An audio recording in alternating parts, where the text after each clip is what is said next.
जीवोगे, कैसे के तोरा बिना जीवोगे। दोसरा के नाम के मेहंदी लगई भी, कैसे के तोरा बिना रहोगे। दिलवा तोरे के जाई छी पिया घर, कैसे के तोरा बिना रहोगे।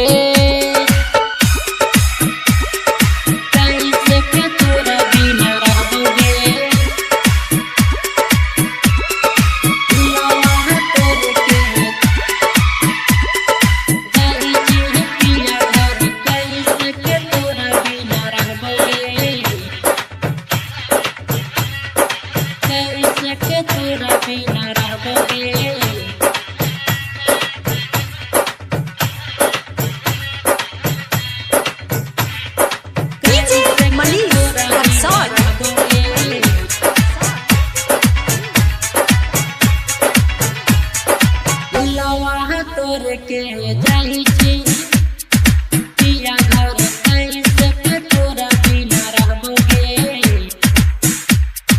कैसे के तोरा बिना रहोगे।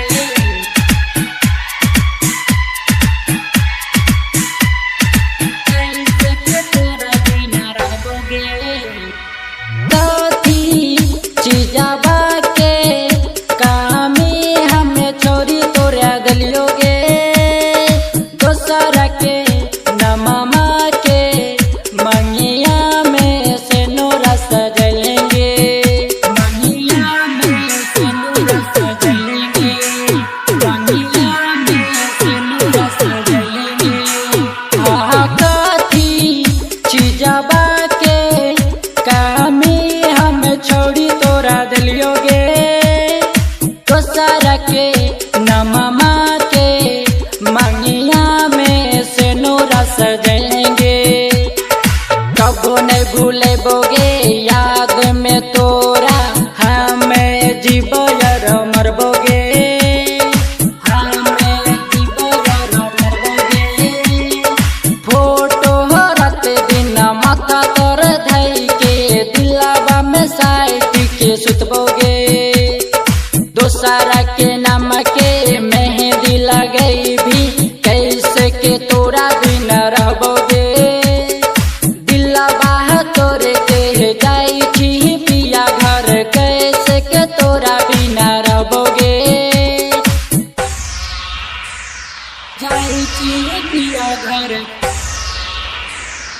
जाई छी पिया घर, कैसे के तोरा बिना रहोगे। दिलवा तोरे के जाई छी पिया घर, कैसे के तोरा बिना रहोगे।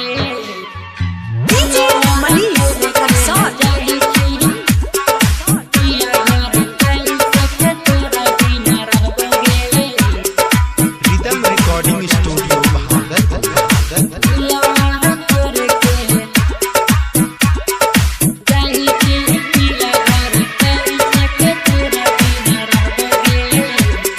सपनों में आवे छोरी तो ही बहुते अबिगे।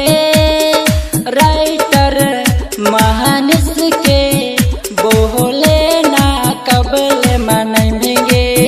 बोले ना कबल मनमेंगे। बोले ना कबल मनमेंगे। हाँ सपनों में आवे छोरी तो ही बहुते अबिगे। राइटर महानिस के बोले ना कबल मनबिगे। पी के जन से शादी रचल